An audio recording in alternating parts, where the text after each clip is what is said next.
Hi, everybody. Welcome to our channel, our Scientology stories, Peeling the Onion. And my name is Mark Fisher, and we've got special guests today, live from Italy. But before I introduce them, I'm going to bring in my co-host, Janis Gillham Grady. Hi, Janis. How you doing today? I'm good, Mark. Look, I have onion peels on my That's ears your and earrings? necklace. My earrings and my necklace, they're peels of an onion. Where did you get those? I found them on Etsy. Oh, there you go. Yeah. Oh, you look great. You look great. Okay, great. Well, we've got a special video or special interview live here for you all. And what I want to do is introduce our guests. It's Claudio and Renata Lugli, okay? And they're former Sea Org members. They're famous Italian fashion designers in Italy. And they have quite a story to tell. They actually became friends with many celebrities. They dressed many celebrities, and they also designed and dressed David Miscavige and Shelley Miscavige over the years. But then they left Scientology and the formal church in 2010. And we're going to let you meet them right now. So without further ado, here is Claudio and Renata Lugli. Hold on. I got to do it right here. There we go. Hello. Hi, everyone. Hello, everybody. Nice to be with you. Welcome from the United States, and you're in Italy, correct? Yeah. Yes, in Brescia. Is it cool there or hot? Now it's hot, but not very hot like before. It's hot. Yeah, we're 108 here in Las Vegas Fahrenheit, which I think is about 42 or 43 centigrade. So it's pretty hot here. No, Yeah. not like that.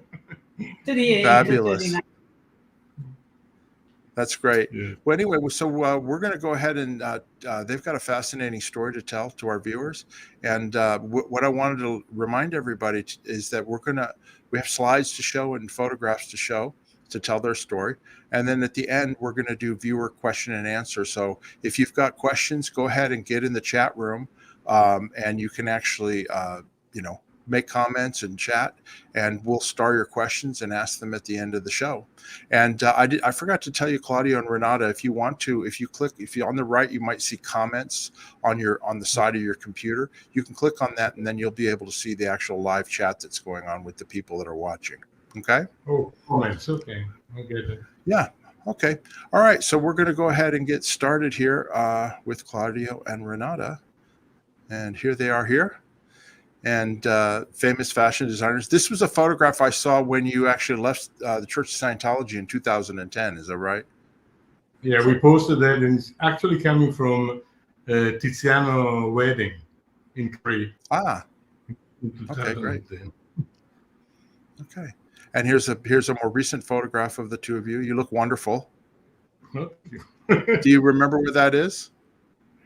We had a sort of a party with friends, and I think Christmas party a couple of years ago. I think I was playing with my group there. And Claudio, can you tell people what about your clothing business and your fashion business and what you design? Well, the clothing business started in 1982, 83, and basically I knew, and we knew nothing about design. Renata knew it because she was a fashion model, so she was more into fashion than me. And also she had a peculiar ability of knitting. She is very good at knitting sweaters. So when we got out of the sea of 82, because of, whatever was happening back then, which we found out later on, but we didn't know back then. We didn't know how to eat and how to survive. We were out here in Brescia, left out. Okay, bye-bye. And so we decided, Renata decided to, okay, let's open a store and knit sweaters and we will sell them. So she started knitting sweaters. We opened a store which was like 3 meters by 2, in the center of the city. Non avevamo nessuna esperienza lavorativa. Io ero quella da modello, non potevo fare queste cose. Yeah, we had no job experience outside, being in orgs, Sea Org, and whatever. I can anymore the fashion model because I have 2 kids, a lot of stuff to do. So well, let me show. Go ahead. I'm sorry. Go ahead. I didn't mean to interrupt. Go ahead. No, I take I remember my grandmother give to me all this kind of do with coniferous unit. Yes, so I can start to make sweater. Very, very good sweater with very good lane firmate. She was using wool that was made by designers like Valentino, Missoni. They were also into the wool for knitting. So you had very top quality material that she was using. But basically, you have some money for it, growing my son. Yeah. Yeah, I was going to say, we have quite a few viewers who are crafty. They do what do you call it? Knitting, but they also do crochet. They do crochet. Like for instance, they did this feta potato they sent to us, and it's crocheted, right? And it's from one of our viewers, right? So they can understand crafts and knitting and all those kind of things. But I was going to show now some photographs. This is Renata when she was a model in Italy, and here we go. Here's some photographs of Renata. Boy, you're beautiful back then. You're beautiful now too. But wow, do you know about when this was? Yes, in 70. 70. Okay. 71, 72, 23, and after I stopped to come in the field. How did you start modeling? How did that come about? Because in Rome, because basically I'm from Rome, in that time there was no shop for buy clothing. We go in the Les Arts tailor to make dress. This tailor worked with the big designer in Italy. In that time, the name is Schubert, just before Valentino. And she said to me, why you don't try, Renata, to visit come si chiamano le case di moda? Fashion houses. Fashion house, and I did. They started to work immediately. She was doing Runway in the beginning, not photos. That's beautiful. Yeah. That's really beautiful. And after I decided to move to Milano, because only in Milano there is a possibility through the agency to work as a fashion model on the clothing, something like that. I want to change, different.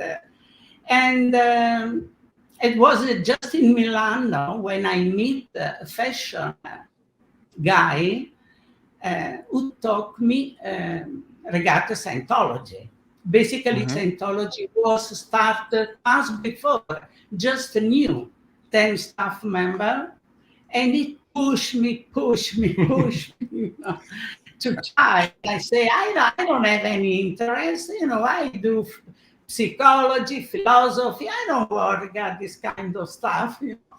And it pushed me, and I say, okay, I don't have nothing to do today. Okay, I come with you. My promise to stop to talk me regarding Dan ethics, no Scientology. And I went in the organization was very little, but in the center of Milano, and this was just a start. Why I meet Scientology. And she dropped from a job that was paying $200 a day to $3 a week. The spiritual level. But this was after 2 months when I decided to write the contract. Yeah. Yeah. So Claudio, so did you get in Scientology at that same time? And is that where you and Renata met?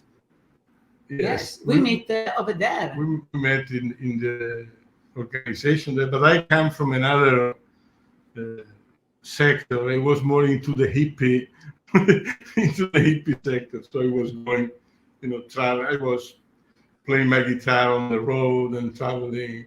I was basically looking for a way out of this place.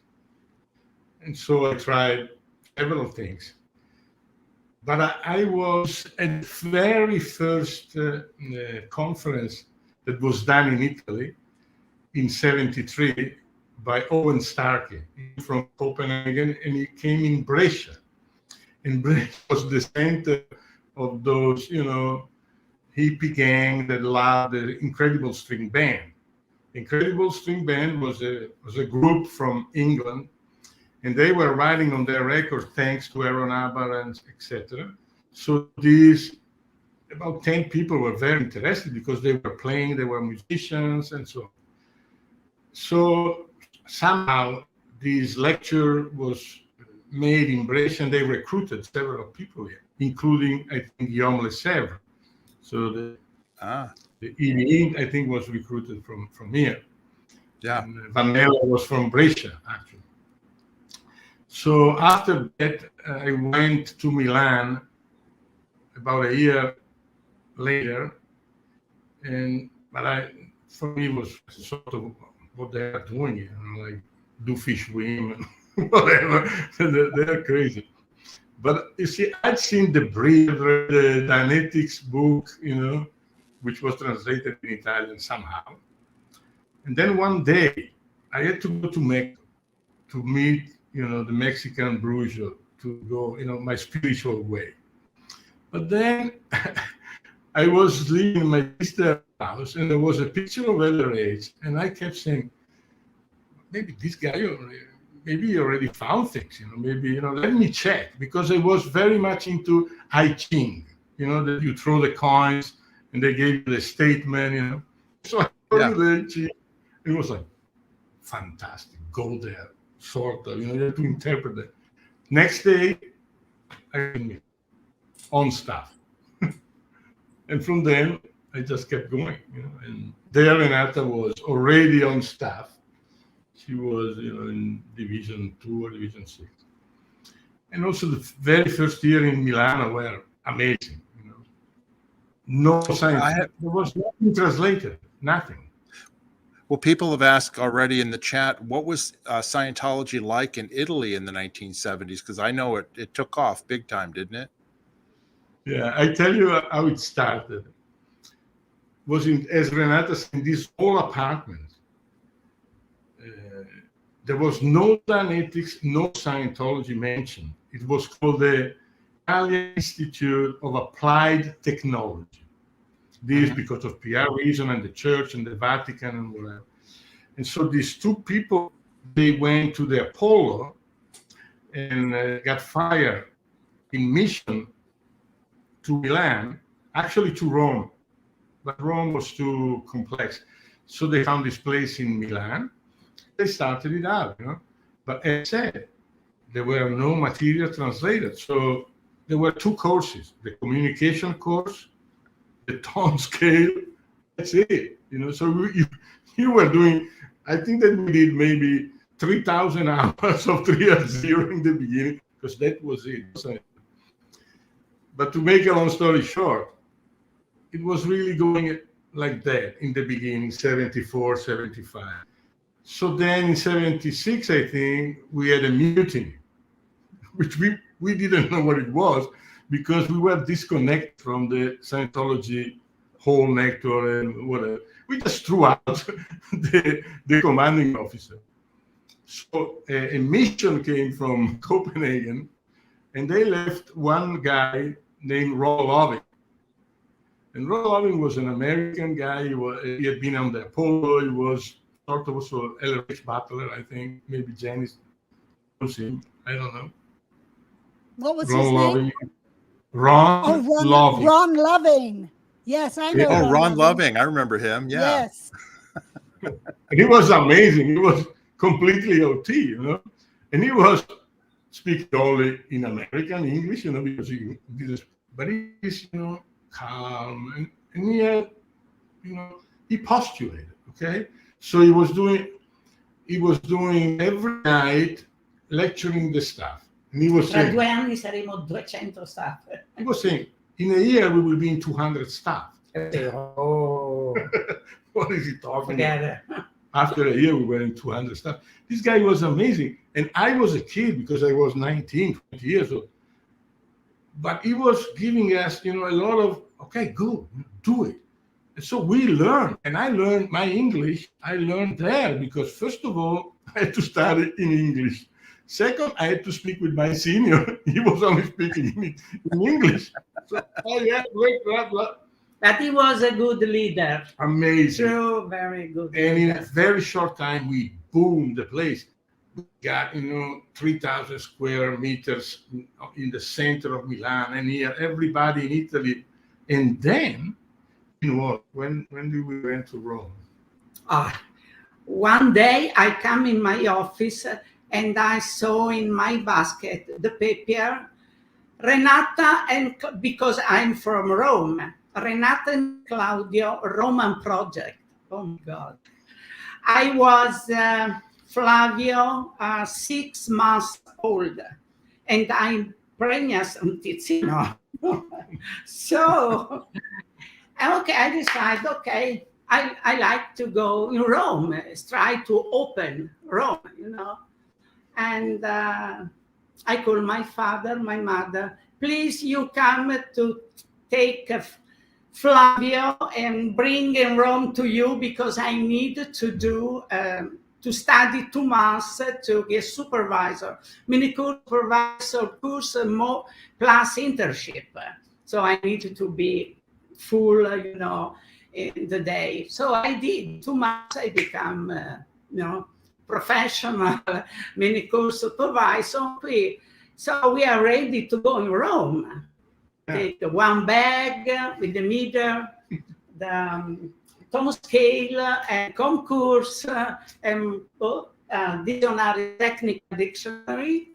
And You were fired, they said. And what about the money? Rome. Make it go right. That was the motto. How? Make it go right. Yes. We are in Rome at her parents' houses, you know, with her father's car, going around Rome. And, you know, the very first guy, we had just a list of people at Reconnecting. So we called them up.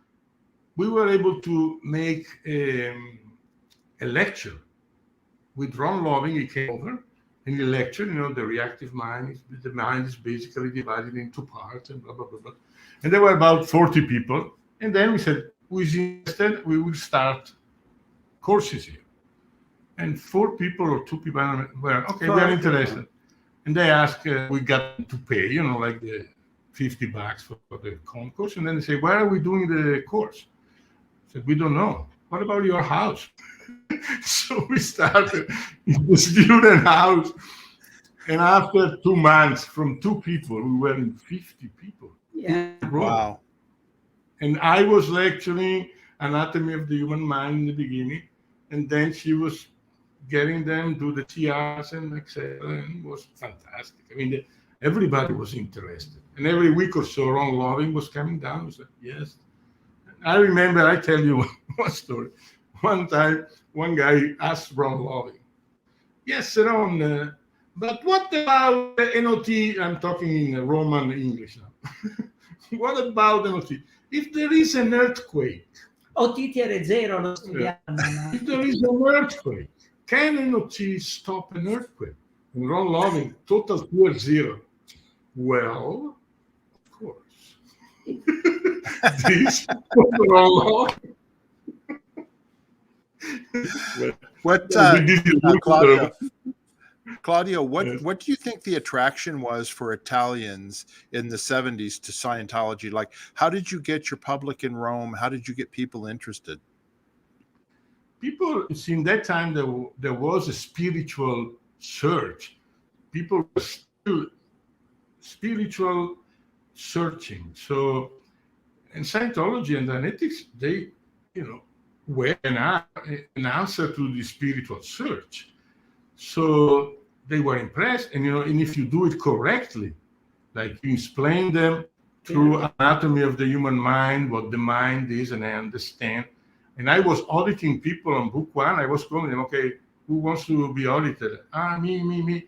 And I was, getting them through engrams and blah, blah, blah. They were, wow. And they were doing the with Renata, and they were, tier 0, tier 0, tier 1.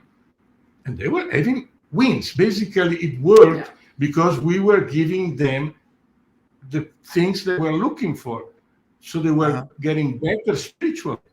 That's why it advanced. We was able to talk in the spiritual purpose, And this is the It was a game. The game was we are going to clear the planet. We play, we are enjoying.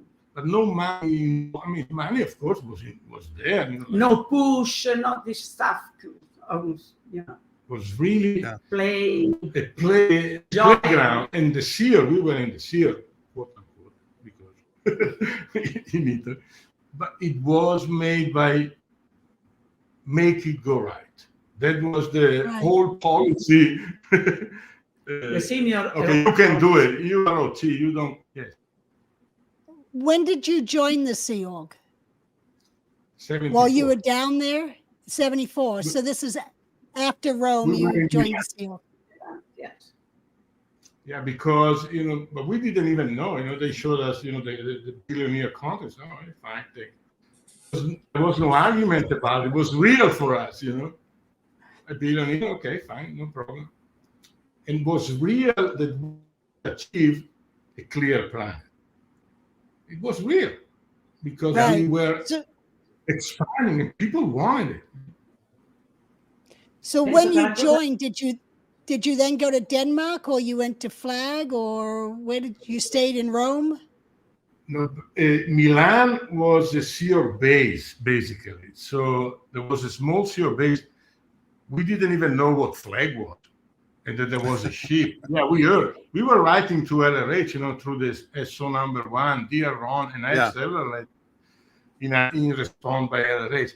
But we didn't know anything, and also the language barrier was there. But Ron Loving, he understood Italians. If you can lead them, they will. You see. So he understood what we could do, and that's why there was such an expansion, because we were everywhere. Then he was taken out, because of internal political reason. But then we had to go out of the seer in when was the 70? Dopo 2 mesi. After Rome. Her mother asked Renata, Renata, what about welfare? Who's paying welfare for you? My mom worked in the, come si dice? The welfare government. Office. Specialmente lì. Okay. So one day he said to me, Renata, ma it's not okay. The organization don't pay for you, for your future assistance, no? And Claudio immediately made a report to OSA in Guardian Office, Guardian Office, and immediately say to us, come back, come back in Milano, and we have communication, and after they say, we are not anymore okay to stay in the Sea Org because this is our situation will be dangerous for legal threat. Threat. So we got out for 1 year or so. We found a job. Then one day we go to the Milano Org. Abbiamo conosciuto Dan Dombach e Dan Luft. And there is one guy there because what was his name? He didn't, but back then, Kerry Kerry Oh yeah, Kingsland, Kerry, Okay. yeah. with his wife, and they did a flag event. It was the very first time anybody from flag was coming over to Italy. So we participated at the event, and then the next day I'm walking there in the org, and there is this guy, I'm dark, and he was trying to speak to people, but he couldn't because he was only speaking in English, so nobody understood him. And I understood him, and I said, "What's happening? You need help?" "Oh yes, can you help me?" And so with Jan, since I knew every top Scientology in Italy, I told him, "Okay, come with me. I bring you over there." And basically, we signed up for flag like 50 people, made like $1 million or whatever. Then we said, we CSW LRH, and we said, we want to come back to the SEAL. We want to join flag. And he said, okay. So we became flag. Did you come? That's when you went to Clearwater? No, then we stayed there, and then I went to Clearwater just to see the place, in 1980. I said, "Oh, fine, nice, fantastic." And then they were making too much money for flag, so we had to stay, where we were staying, So we were traveling and this, and then we tried several times Siamo andati diverse volte. to do our. Io ho fatto tutto il ponte gratis. I wanted to do my own level so bad, because I was lecturing at there. In Milan, there were like hundreds of people there listening to my lectures on OT levels. And I didn't do them. I didn't know what they were. I was based, on history of man and all this. So at a certain point, I was able to go to flag. And the story is too long, so I will not tell it all. But I was able to go on OT3. Renata was able to go online, and even we do with our kids, 2 years, 3 years. And that was flag. But then I tell you one story. I remember. I didn't tell you. Malin Gelfen. Yes. The class 12. Okay, Malin was a friend of us. I don't know. Ask me why. We were in the SEAL and we were FSCs. And so where we were eating, we were always talking with Malin, etc. I was on OT3. I was completely like that, And so I was trying to go to review. Then Ray Mitov was the CS, and he said, "Okay, after something, go to review." And I go up to the 11th floor. There was the staff member AGC, and I said, "Okay, I need a review." The CS, blah blah blah, and he laughed and said, "Okay, come in a year or two and see what happens." In a year or two, and we see what happens. There is no auditors here to make a review for it.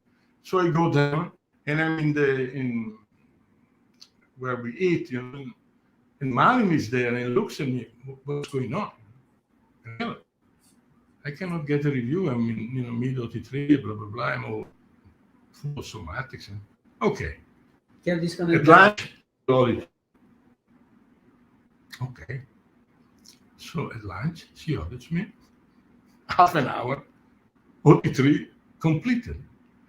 But I said that to explain how it was back then. Now, Malin couldn't even now get a coffee with us. Yes. She was forbidden to come in the whatever it's called, our hibiscus. To sit down. Hibiscus room, yeah. To sit down with us and have a coffee. No, I can't. I can't mingle with public and have a coffee. You see, back then it was, okay, come over, I audit you. And then when we were going there as public, because then we became public, she was always coming with us and having lunch. We stay 2 hours with our kids in the dinner time, family time. Enjoy the kids make swimming pool and everything's fine. We watch the TV. 11 o'clock in the night, we meet everybody out of our door with the TV, Coca-Cola, and it was very fun. We waited the laundromat was very beautiful. I know what you're talking about. I was that flag during that time as staff member, and it was much more free. It was much more, it was much more fun. And when you say the laundromat, I remember the laundromat in the Fort Harrison. But I was going to say, yes. I'm sorry, go ahead. I said this was the period of the SEER, and but you see, but in '82, we were in Italy, and I was calling Flag because, the usual, expense problem. They were not sending money. So I was calling Flag. Hey, I speak to Dave Richards. No, he's in the RPF. So give me Fred Harris. No, he's blonde. Give me the Gary Molders. No, he's just give me. So everybody was gone. And then I received a phone call. You have 24 hours to come to the photo, or you will be declared. And I said, fuck you. I am the phone. I mean, you are not anymore able to be Flag staff because you have 2 kids. This was the reason. So in '82 we said, can I yes, Claudio, I just want to bring everybody up to speed here just real quick. So when you were at Clearwater, you became what's called a flag service consultant, right, for Italy, and you were out basically doing tours and regging and getting people to come to Flag, and you were raising lots of money. And people you dealt with were people like Dave Richards, who some people will know, and also Fred Harris, like you mentioned, and then Ken McFarland was also in Europe, and different people like that. And this is in the days when the Flag Service Org in Clearwater started making over $1 million a week. Okay, it had never done that before. And then this time period of the late 70s, early 80s, I think it even got up over $2 million a week. It was quite a lot of money that was being registered, being signed up, and people were coming to Clearwater to get services like crazy. It was boom. It was a big booming time for Scientology in Clearwater. Also at that same time in Italy became one of the biggest continents for the expansion of Scientology. Milano org was the largest org in the world, I think, at the time. I remember it was winning the birthday game. And like you said, it had over 200 staff. I mean, this organization in Milano was like an ideal organization that David Miscavige always preaches about. But then he buys all these buildings and they're completely empty. Milano was an ideal organization. Am I right? Totally right. I mean, Milano was booming. Milano was like a central organization. And then Division 6 was building other organizations in Padova, Novara, Brescia. Every org you see now was made by then. Pierre Paderni, which is still in, he was traveling all day long. I mean, going Padova, Verona, and this, and lecturing, and then they were coming to Milan. I mean, it was like a sort of a mission, but they were calling them orgs, and also the schedule was more a SEER. We had no day foundation. Even in Milano org was full time. I mean, 10 a.m. to 10 p.m. Then after they changed it, but yes, you're right. Those were ideal orgs. Great. And then in 1982, when you were threatened with going to the RPF and you basically told them to F off, right? That's when the finance police, the international finance police under David Miscavige and Wendell Reynolds were going, and they tore apart the mission network at that same time, and basically were stripping monies from the missions and from the organizations, and they were, quote unquote, putting ethics in, right? And basically all they were doing was cutting across the expansion of Scientology and the income lines of Scientology during that time period. And that's why you said Dave Richards in the RPF, Fred Harris, he's no longer here. And if you don't show up, here's what's going to happen to you. So it was a crazy time, and it was spearheaded by David Miscavige at that time. You may not have known that, but that's what was going on. The point is this: we didn't know. We just noticed something crazy was happening. You see, I went on tour with David Mayo, Ray Nito, so I met them personally. I knew a person of integrity. I mean, Mayo was fantastic. Was really, a CS and a technical person, and he's declared. And then, this and that. But who's behind it? And he sort of told us about that. Miscavige, we didn't know it. There was no internet. There was telephones, but even phoning somebody in the US was not easy. Raccontami quella cosa di meglio che non voleva, No, ha sbagliato per... Okay. So it was totally behind the curtain. Ron Loving, he was in charge of the mission. He was taken off because he was too powerful. Basically, Ron Loving was, the policy is make it go right, expansion. So at the size that the Italian army became, it was there for them, for the management. That was a stupid action to do. But anyhow, so they promoted him to build the mission network in Europe or whatever. At the time you're talking about, he was declared suppressive. Ron Loving. We saw it. Ron Loving is being declared suppressive. Ron Loving. Are you stupid? Yeah. And it's the same thing that happened in international management. Kerry Gleason was the executive director international, and he, along with Bill Franks and David Mayo and all of these international executives that were expanding Scientology, they were all thrown to the curb, declared excommunicated, kicked out of Scientology based on false reports by David Miscavige up to L. Ron Hubbard, who was in hiding, and then all these actions were being taken, and it basically wiped out the people that were expanding, like Ron Loving, expanding Scientology, Well, and they also took Gillham, who was the executive, he was in charge of all of EU and Italy, and they took him and moved him to international management and destroyed and made him the Europe. executive director. Yeah. Yeah. And then, of course, then Gillham, for a few years was in control. But then after that, he basically, was taken over by Miscavige, and you don't ever hear from him anymore. But I want to get back to in 1982. So you were given this ultimatum, and you left the Sea Org at that time. Is that right? Exactly. And then we did what we told you, like Renata started knitting. And then I met my senior from EU, Dan Loof. I don't know, maybe you know him, maybe not. He was very famous. Dan Loof even got a mention by LRH like a king in Sweden or whatever. He was Swedish. And he was the FEC EU when I was FEC. And he also got out of the sea at the same time in 82. So he came down to visit, and he saw Renata Protest. Why don't we do something, in Sweden, and blah, blah, we do a franchise, with this mentality, we do franchise, we do this, I get the financier, and I said, okay, fine, let's do it, But then we had to do, sort of a collection, to sell. You cannot sell two sweaters, so you have to make men, women. So I had to become a designer.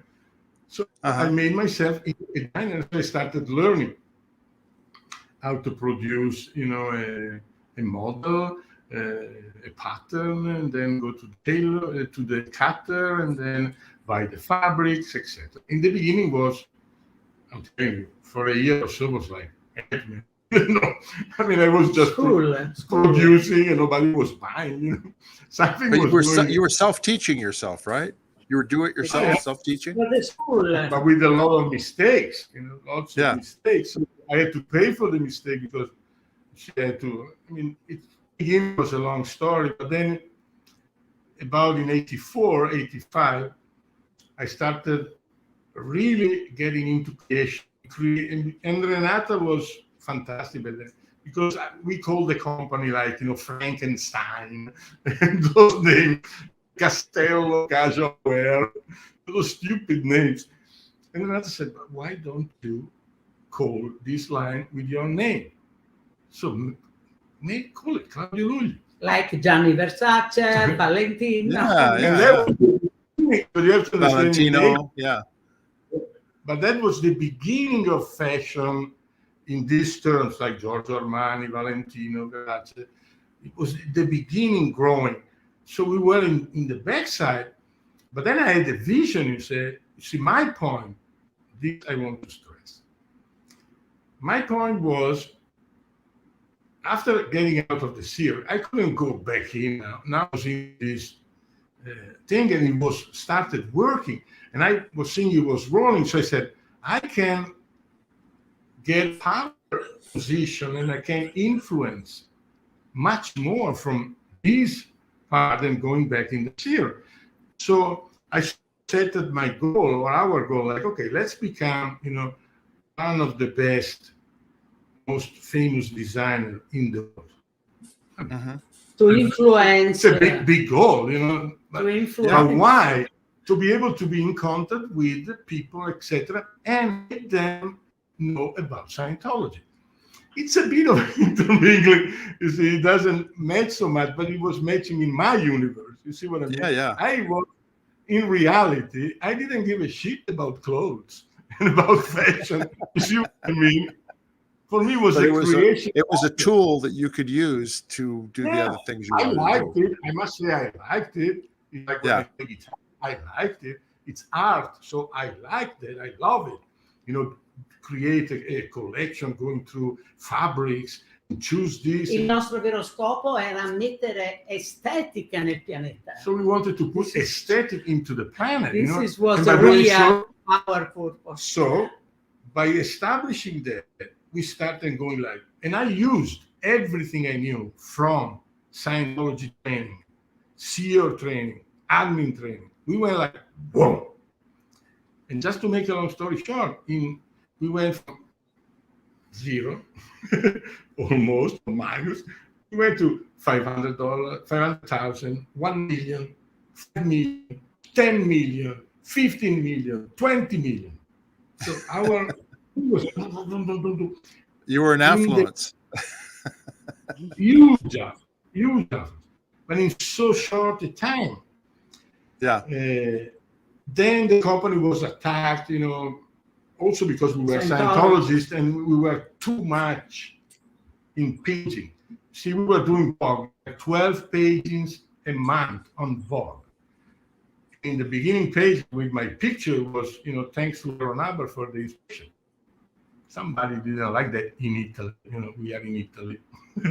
You can understand who didn't like that, So the Brescia is one of the biggest, priests after Rome. So you're talking about the Catholic Church, the Catholic Church, totally against Scientology. So we were a symbol. They had to destroy the symbol. Okay, and they made it. I was, still very young. I was like 35, 36, 37. You see, the point was like Miles Davis was coming to Brescia to play. Miles Davis came to my showroom. I became friends with Miles Davis. He loved my clothes. He said, wow. He came, next to me and he said, Claudio, you do art. I mean, Miles Davis is telling you how do you do art? Like you piss in your pants. I mean, you say, my God. And yeah, for any of our viewers who don't know who Miles Davis is one of the most famous jazz trumpet players of all time. And he was basically the man in the 50s, 60s, 70s, and 80s in the jazz world.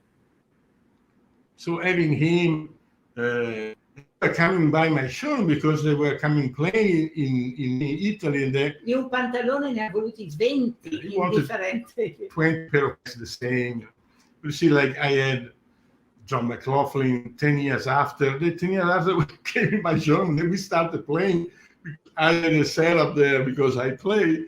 So Alvin Lee started playing with the guitar and I played with Alvin Lee. I mean, amazing things. And this was reported in the newspaper, of course. So the echo was too much. But anyhow, so we went through. Is this when you met Chick? Yeah. Chick I met before. Chick I met in 87. Chick I met because Gail Moran wanted, him to have a new look, and I became real friend with Chick. Chick was, like a brother. Do you mind if I start showing the photographs of Chick Corea? You can. Okay. Yeah, this is Chick Corea, everybody. Claudio and Renata became very good friends with him. He's a jazz legend, piano player, keyboard player. He recently passed away, but he was a longtime Scientologist. Okay. And why don't you explain is that you on the right, correct? Yes, I'm the right in the middle. There is one of the biggest pop stars in Italy that wanted badly to play with Chick Corea, and I arranged for him to meet with Chick and play with Chick and make a record, and the record sold millions of copies, which in jazz is not always the case. You see what I mean? So it was Chick was very happy. Yeah. Is this around the time that you met Chick, or like, because I think you told me This is 90. This is 92. 92. Okay. You had met him 91. before that, then. Yeah. Oh, I was already very much friendly. 20 years. Yeah. Did you meet Chick at Flag or in Italy when he went there? I met him in Italy for the first time at a concert he did. Because, I met first Gail, and she came in Italy when they closed all the orgs. She came with Peter Slash in Italy to do a sort of crusade or whatever. So then I met Gail, and Gail said, Chick would love your clothes and blah, blah, blah. I said, okay, when he comes to Italy, we can meet. And so we met. He came to Italy to play. Okay. I went to the concert, and we met each other. Some people might not know that Gail was Chick's wife.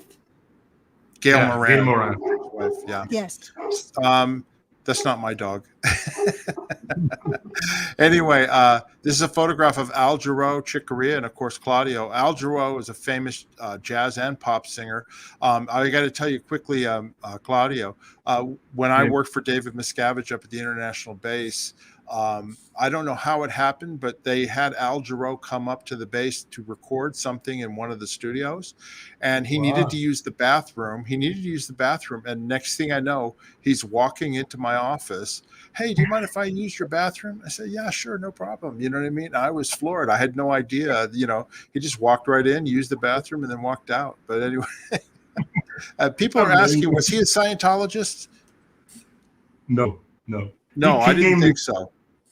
He came, I'm there with Chick and him because there was supposed to be a concert in Milan with Miles Davis, but Miles Davis was sick. So, 91, something. He was died soon after that. So Al Jarreau came as a new, they fixed it. And for anybody who doesn't know, this is Return to Forever. This was Chick's band in the early 70s, a fusion band. Jazz fusion is Chick Corea, Stanley Clarke, Lenny White, Al Di Meola, and of course Claudio is there as well. And this must have been like a reunion tour? This is the reunion in 2008. And, it was the first time after, the 70s that they were united again. And in Montreux, they did a big, you can find it online on YouTube, a big concert in Montreux for the reunion. And Chick asked me to make designs for them and dress them. And I had to do them over a distance because, I never met Stanley before or Lenny or Aldi. So I did a few things. I asked them, what do you like, etc. And see, there is a lot of continuity in the clothes, and you will see it on stage. And they were very, very happy. That's why we did the pictures together. But I didn't play with them. For people know, Stanley Clarke was a Scientologist too for many years. Him and his wife Carolyn, right, Janis? Yes, Mark, they were. Stanley was actually one of the top Billboard bass guitarists, stand-up bass players in the world. Yeah, and then he drifted away from Scientology for a while, and then he got back in? Is that right, Claudio? Yes, I think he got auditing by Glenn Samuel at a certain point. But then, meeting again with Chick, I think he was got him back in, about that time in 2008. And when I got out in 2010, I wrote Chick, and that was the cause of disconnection. And also wrote Stanley. And Chick didn't answer me back, on my letter that I told him I'm getting out of the church. Stanley wrote me back and said, okay, I understand we will talk about it. But are you going to design clothes for me still or no? Yeah, he was more concerned about you designing clothes for him. The church, bro. That's funny. And this is Tommy Brechtlien, who's a jazz drummer, played with Chick and many other people. And there's Renata with him. Yeah, he was Spain. And he was a Scientologist too, right? I think Chick got him in. He's a Scientologist, totally. He's still yeah. So this is me, Chick, and this is a percussionist from Brazil. And this picture is taken in Barcelona. And also there, they had to do a huge video in the Palais of Art in Barcelona, made by Sony. So also there I had to dress all the band, but the band was the band of Paco de Lucia. So the bass player was from Paco, the flute player was from Paco. So there was this mix, and there was also a flamenco dancer too, a girl and a man, and it was an amazing concert. If you have a chance, go to YouTube and look Chick Corea in Barcelona, and it's amazing. Voleva che noi facevamo gli direct. And also, we did the art direction of the things, and we are mentioned at the end of this by Sony, Renata and me as the art director of the show. So quite an acknowledgement. Yeah. This is in the Blue Note of Milan, and Chick asked me, he wanted something African, he wanted to go into Africa. So I got these fabrics are really from Africa, it's what they use, and then I did my design on this and made shirts and pants, and so this was the African mood of Chick. This is the last time we saw Chick because of this connection that I'm sure we will talk. And we were in Verona. 2010. We were already out.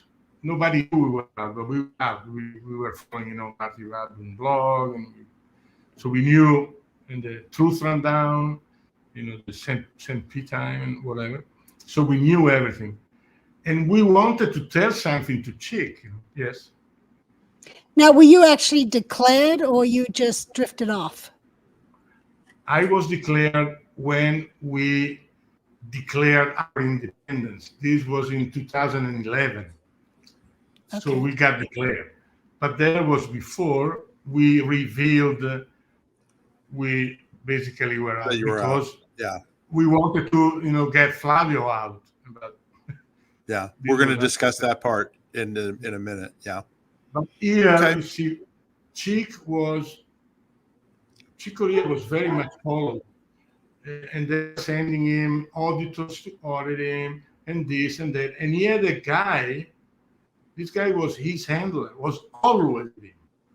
And when we got there with him, maybe he was ordered to, not let Chick alone without Renata. So it was always that, and we couldn't tell him, even if he was complaining about the church. Yeah. I want to say something because for me it's very important. And Cloud, also if my English is terrible, can help. No, you're doing fine. In Verona with Chick alone. I am Chick. In the back, Claudio with the engineer. The engineer. I think this was intentionally never become Chick with us alone, because Osa already knows we are like that. Anyway, I walk on the street with Chick, and Chick just said to me, Renata, did you read the basic? And I say, but sometime little, and he said to me,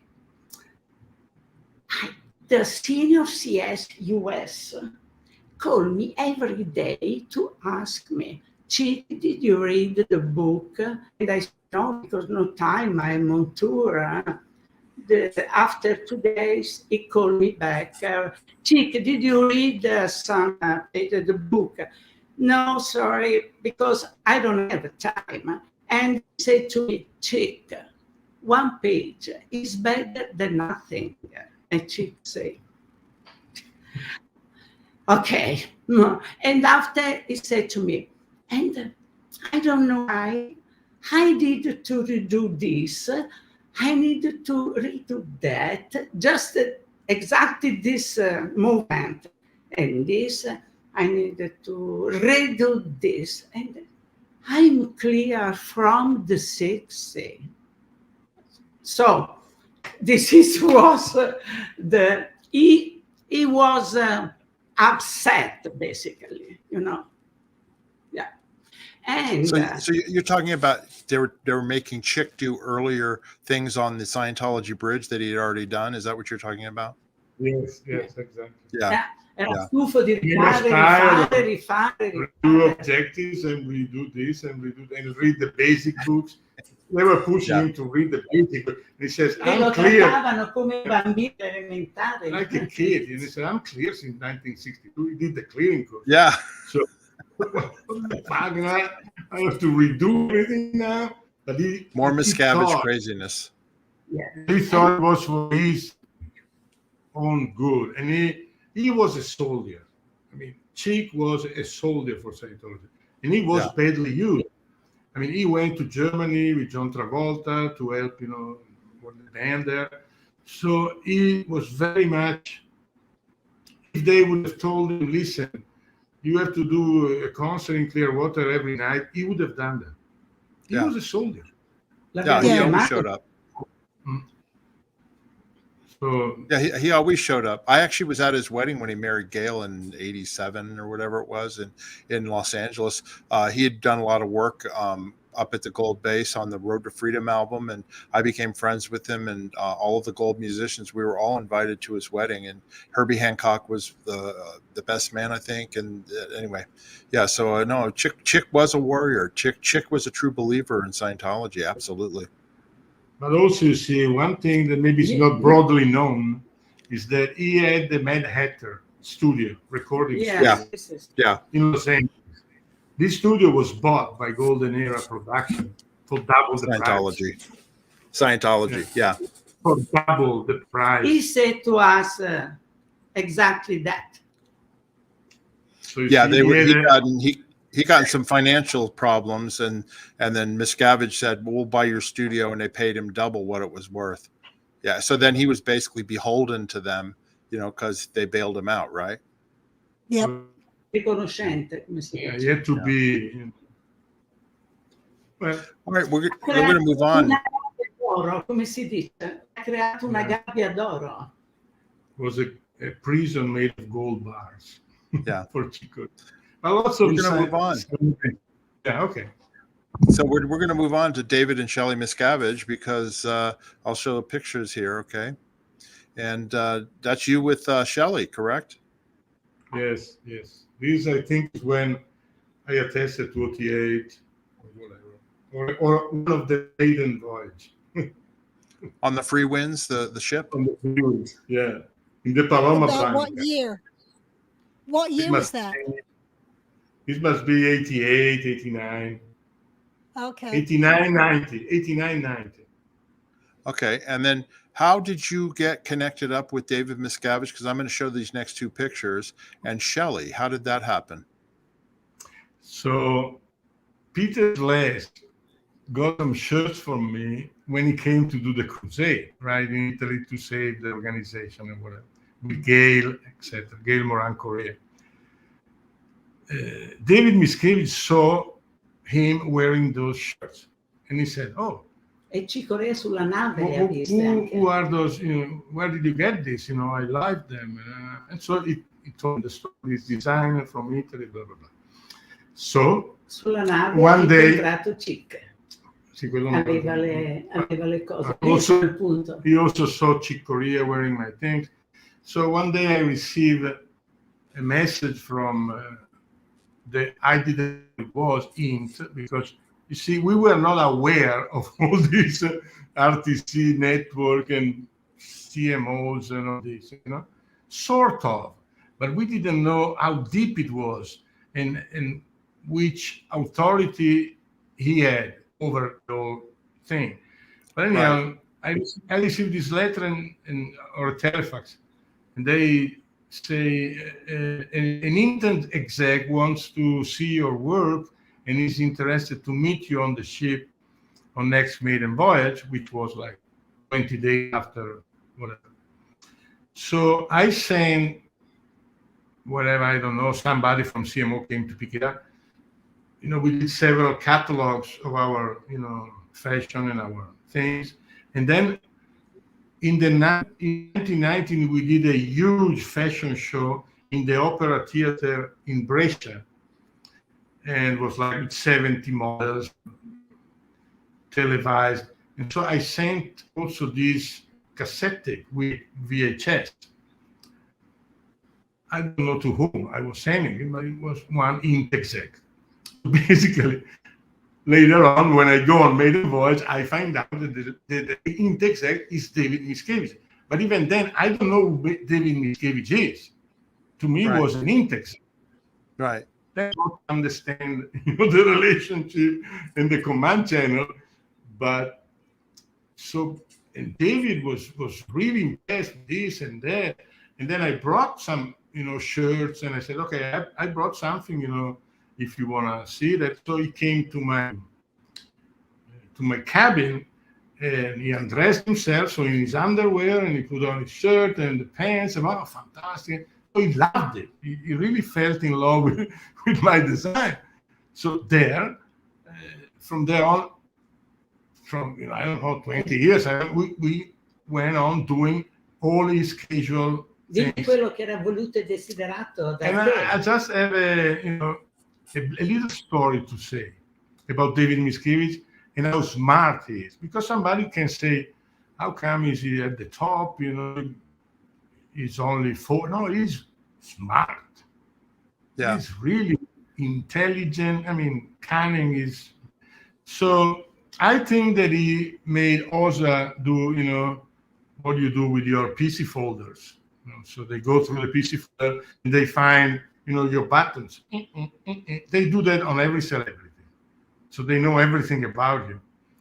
I didn't know that, by the way. But see, I'm on the ship and someone comes to me after I met with David, and after he was so happy and blah, blah, blah. So they come to the Paloma Blanca, they say, Guillaume Lesevre wants to see you now in the Starlight Cabaret. Okay, so I go there, and I thought it was because of my duty as president of the OT committee in Brescia and blah, blah, blah. He wanted to talk to me. You know, on Maiden Voyage, usually this was done. You know, you were meeting with the executive and they were talking. So I go in this Starlight Cabaret, we sit down with Guillaume. He looks at me and he says to me, listen, Claudio, I have to tell you what is needed on international management. My God. And you have to understand, I'm there with E.D. Int. I just met whoever he was, like the boss of Scientology, and I was in the SEAL. So I still had this mentality. Yeah. Yeah, you have this. Listen. And Guillaume said to me, Claudio, international management wants that you become the first designer in the world. And I said, yeah, this is my dream. This is my goal. And we want you to become a millionaire. You have to drive Ferrari, have yachts, boats. You have to, you know, become the biggest. And I said, fantastic. That's my goal, because I want to use that position to influence, you know, Scientology for the better. And then he says, and we know we're in the story. Forget about it. This is your duty now. I mean, this is being intelligent. He's pushing your button, and so he made me right for not being in the SEAL. You see what I mean? So what can you say to these guys? He's completely. I didn't know he was, looking to my folder and get all my buttons of this and that. You see what I mean? And he's doing that with everybody, with all celebrities, using your buttons. I was going to say, Claudio, this is how David Miscavige. This is in 1991. This is how he looked when I worked for him when I left in 1990. Janis, this is like early spring 91, so it was like shortly after we left. But he's wearing Claudio's shirt there, and Claudio's shirt there too, and pants, and pants, yeah. Anyway, so yeah, absolutely, yeah, it looks nice. And then I want to go to the next here, okay, because Shelley then used Renata, right? Renata, you designed clothes for Shelley, is that correct? Yeah, because we were doing. I was doing men clothes and design, and then in the company, even if the name was only Claudio Lugli, she was the woman designer. I never designed women, so she's the boss on that. So she had to do things for Shelley, the same I was doing things for David. Renata, did you have to meet Shelley, or where did you meet Shelley? Yes, I met Shelley on the ship, basically in one maiden voyage. Yeah, the first time, then at Sisi, and she brought me a lot of letters, many letters. She was so sweet, with me, and impressed to me one time when we went in bankrupt, and we brought after 6 months to give this bad news. And I remember she brought to me and say, why you don't say immediately that we will help you? A che cosa servono gli amici se non nel momento del bisogno? This is exactly words. What are friends for if you don't use them when you need them? Yeah. And I perceive she was sincerely true, Yeah. So did you measure her at some point and then design all these clothes? Yes, hai preso le misure sue e poi hai disegnato tutti i vestiti. No, Georgiana sent me the measure. Yeah, Georgiana was a steward. Yeah, Georgiana was her. Yeah, we remember Georgiana Irons. Yeah, we remember her. Yeah. Yeah. Yes. And she. Yeah. Yeah, so were you with her when these photos were taken, and did you do her hair and makeup? No. No. This was made by her just to show that how she was, she was really impressed because we sent her like what, 12, 15 garments. She was very gentle. She brought me and said, Renata, I want to look how your clothing looking at me. I'm so very happy, satisfied. So she was so, gently, not, she was, come si dice, she was her idea. Basically, the pictures are horrible, horrible, except one of two, And anyway, but nobody knew that those would go, every newspaper. We gave them to Tony Ortega when he came to Italy for, the Italian tour, bicycle tour. And he saw this picture, gave it to me, okay, take them. So, and then he started publishing it. And from then they went like, every Vanity Fair. Vanity Fair called us to ask how much money we want if they publish the photo. And we say, we don't want nothing. So, but we are happy that at least she is seen. She is seen, because if not, this is, for example, it's horrible. They're trying to make it. Miscavige is trying to, make her forget, forgotten. Right. This is a dress, right, at the Celebrity Center Gala. Yeah, this was the last dress I did with her for her. And then in 2006, you see, we were doing all their uniforms for maiden voyage, because RTC how many, maybe 6, 7 people are going to maiden voyage every year. Miscavige, Shelley, Giordano, the steward, and this and that. So 7, 8 people. And we had to do every year new uniforms. White, whatever, very strange, like evening gown, but in Sea Org. Very strange. Anyhow, Yeah. in Sea Org style. 2006, Yeah. Sea Org style. In 2006, End of 5. end of 2005, we had to do them. And Renata says, what about Shelley? No. Because we didn't get... Georgiana brought a letter to me and say, Renata, you don't need any more to do nothing for Shelley, only for us, because Shelley is a special project. Yeah, And she I was said, gone. She'd been disappeared by that point.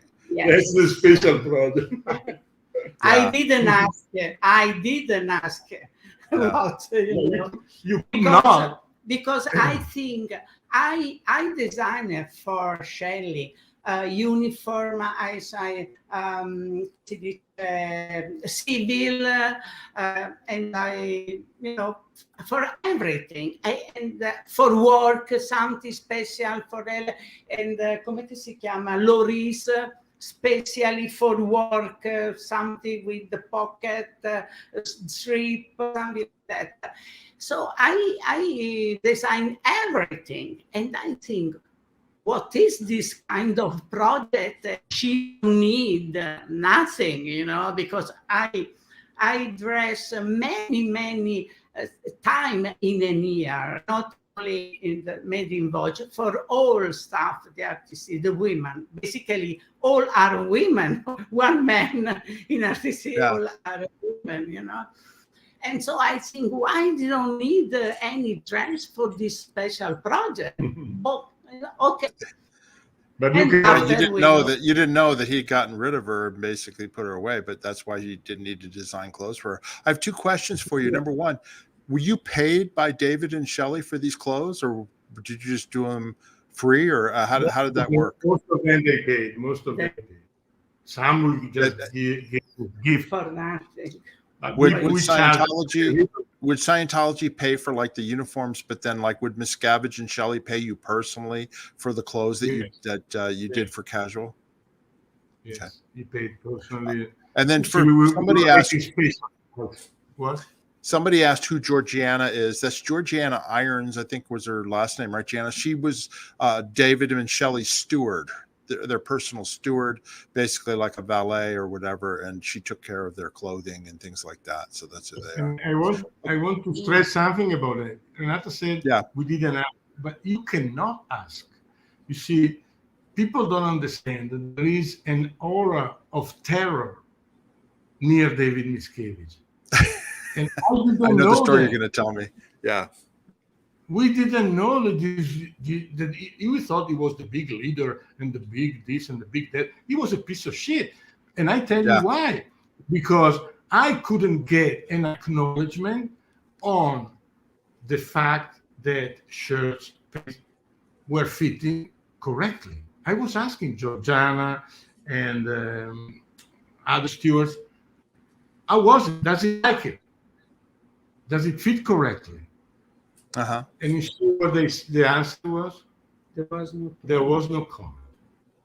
This is what they could say. There was no comment. At a certain point, I said, okay, I want to know the comments. So I got with Phil Jones' daughter, which was working with Miscavige. Come si chiamava la figlia di Phil Jones? Anyhow. Emily.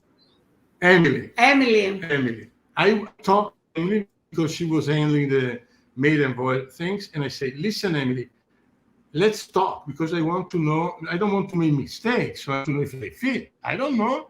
You never tell me. So I arranged like a FaceTime video chat with Emily, which back then was like, landing on the moon. But, Emily was smart. He's very smart. So we chatted, listen, I want to know how it fits. And I don't want the shit like There was no comment. You ask him. Can you ask him? Just ask him. Do you like them? And I didn't know they couldn't ask him. So it was very arrogant asking this question. But I didn't know. I need to do my job and I want to know.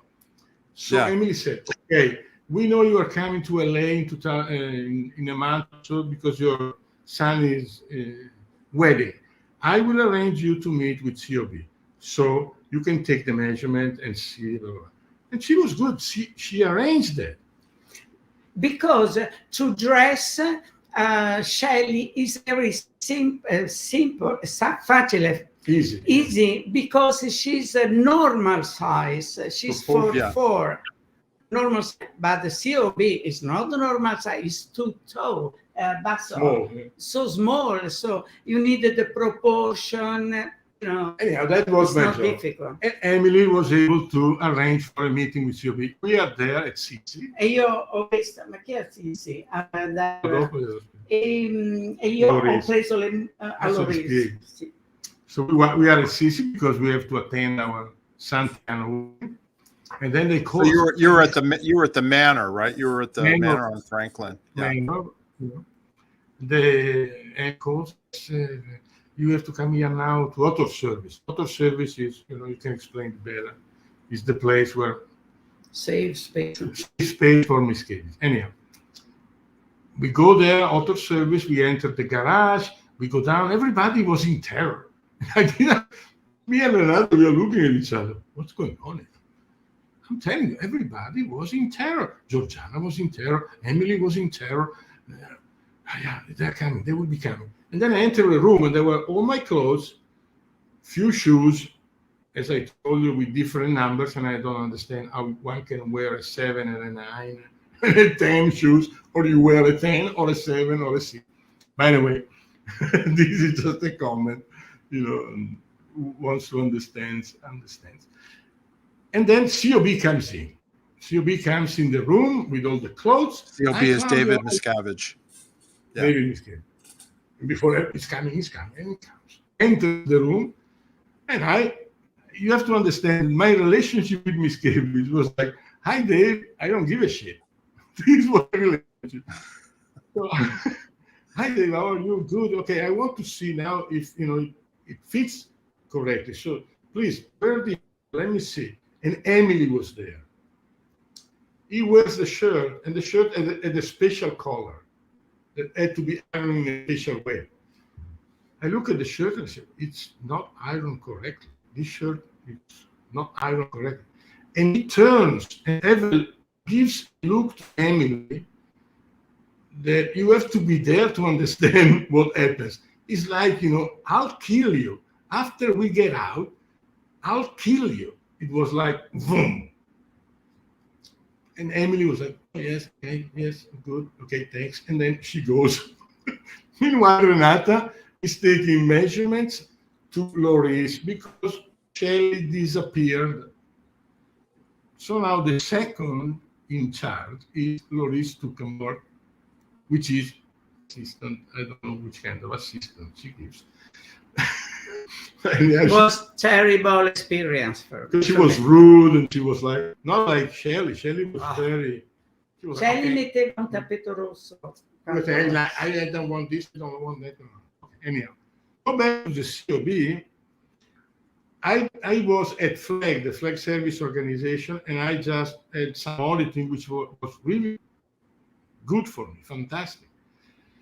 So, and you have to understand that I did my OT8, so the max level Scientology, in 1989.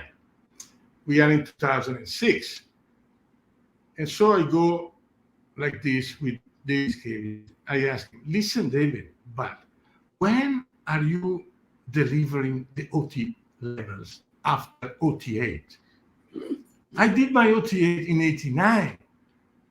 I have a granddaughter now. How much I wait? Forget almost like this, like talking with my brother. Okay, so when? Tell me. Give me some, hope for the future. You see what I mean? And this explains how smart Miscavige is. He looks at me. It's criminal. Yeah. Criminal, smart criminal. Quote unquote. He looks at me and goes like this, with these blue eyes, straight, fake tier zero. You know, tier zero is like when you look like you are at ease. He was not at ease. I can tell you that. Looked at me and said, Claudio, I found the reason why Scientology had been halted since 40 years. Oh my God, I said, found the reason why Scientology didn't go. Oh my God. I say that to myself, fantastic. Wow, what is it, you know? I am doing an event. May the March will not be held on the ship this year. We held at the Fort Harrison or whatever at Clearwater because this is too big, I think. And my COB is telling me this, and I'm going, fuck. And then this would be that. But then he looks at me and says, Claudio, I'm not joking. He looks at me and he says, Claudio, do you know Superman? I said, of course, Superman. Fine. Okay. This is what you will get. You'll get Superman. You'll get Superman. You will become Superman because of this that he discovered. And then so we fantastic. Oh my God. And I'm telling you, you know, I didn't take any measurement. He said, hi, good, thank you, fantastic. See you later. And he split and I split. It's no measurement after this, you know, take a shot. And then we go back and, you know, we go to the org here and we say, hey, listen, there is this and that. Now, Flavio comes from Flag. Hey, I'm on a special project. Cioè, evening clothing for my wife. Everybody needs to go evening dressing in Clearwater. Mandatory. It's an event, amazing. I'm studying things. And we say, yeah, David told us about it. Yeah, we're really eager to know. I cannot tell you anything, but it's amazing. Okay, we go to this event that has to explain the thing. Miscavige goes on stage. And then he says, the reason why Scientology has been stopped all this year is because of the transcribers. Because of what? Then, yeah. Because of what? Yeah, the transcriber, LRH was doing this and that, and they wrote wrongly. We have to redo the books. And me and Renata, we looked at each other and said, okay. Oh my God. End of the story. So basically, you're saying that he was saying that the reason people were not becoming OT was because of transcription or typographical errors in the basic books. Isn't that right? Is that what he was trying to say? Yeah. And Errol basically was a fucking stupid guy that never noticed that his phonetics or whatever was badly transcribed. This is also Janis, do you think L. Ron Hubbard ever checked his books over 40 years? You know, I actually remember him in the early 70s when he was redoing all the book covers. I remember him going paging through the books and looking them over, and he didn't have a problem, and he had a project check them over. You know, they were okay. They were fine as they were. They didn't need to be redone.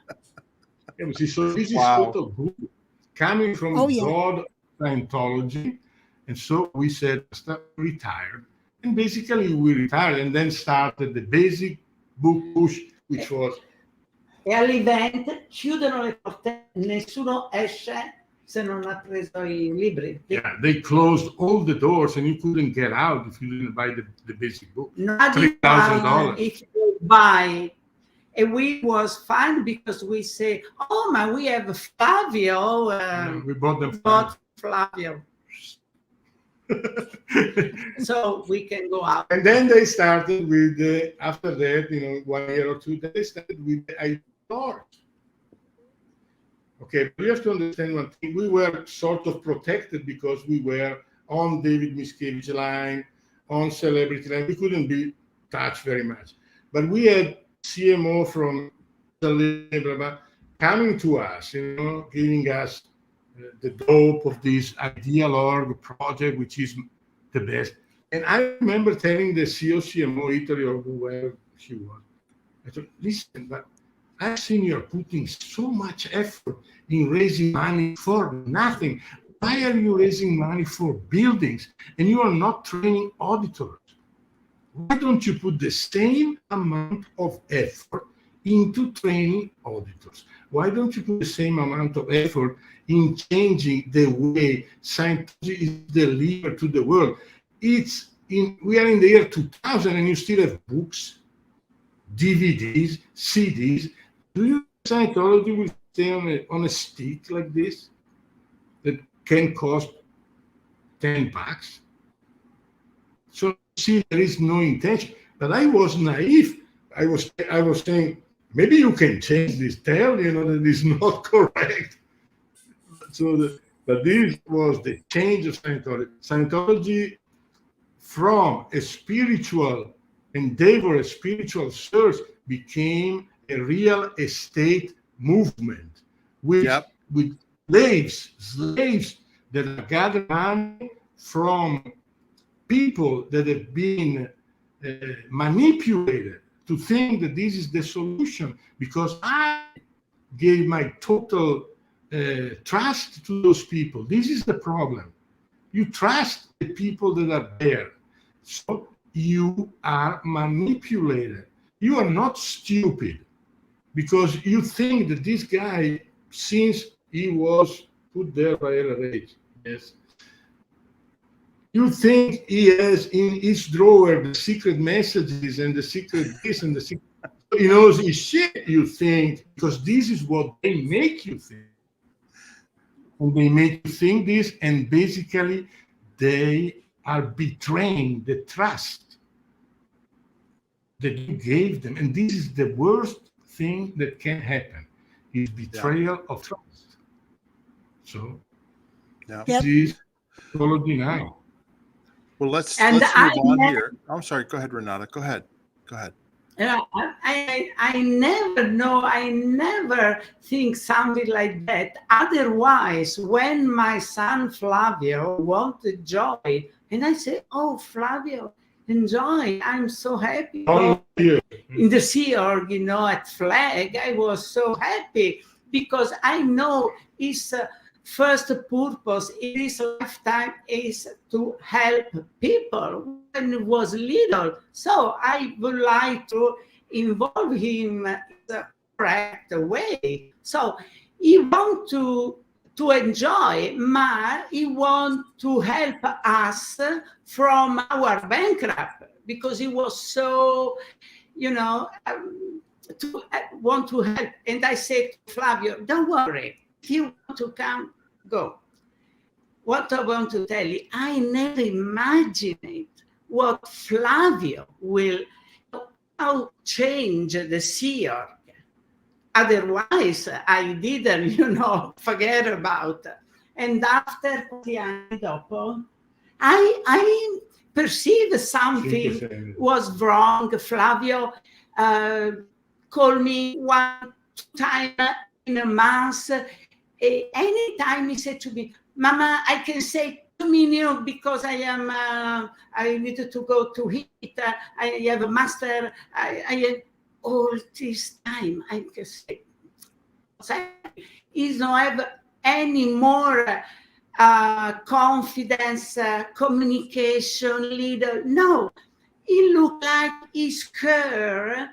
Can I ask something? Flavio, how do you do? You come, what do you do? So he prevents it. I need to do 2 minutes. I need to go, blah, blah, blah, blah. Anyway, I saw many things wrong, but I justify because basically I trust, the Sea Org and something like that, Cage. And when we know something, we went just because Flavio, he need to come in Italy, a Capri, because Tiziano, his brother, married. And Flavio makes CSW to request CSW to come in Italy. And he said to me, Mom, I have a lot of problems. Here there is a very special moment here in Clearwater. What's happening, Flavio? I don't say nothing, it's confidential. But something happening. But I will send to you come si chiama, a book, a magazine who explain to you exactly what's happening. But I can't talk to you. In this moment, I and Claudio, we never went on internet. We are very good Scientologists. You cannot go. Go in internet, click some Scientology words, you know, and say to Claudio, what's happening? I perceive something huge thing. We need to go in internet and look finally what's happening, because I feel perceive something, Mama, you know.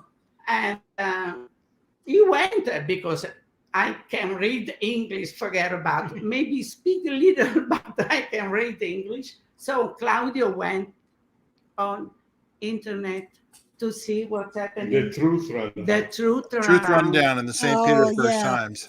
Yeah, the newspaper. Really he can sleep for 15 years. days. Night, no day, just in the day, 2 hours sleep, wake up to continue to read. And I feel to vomit.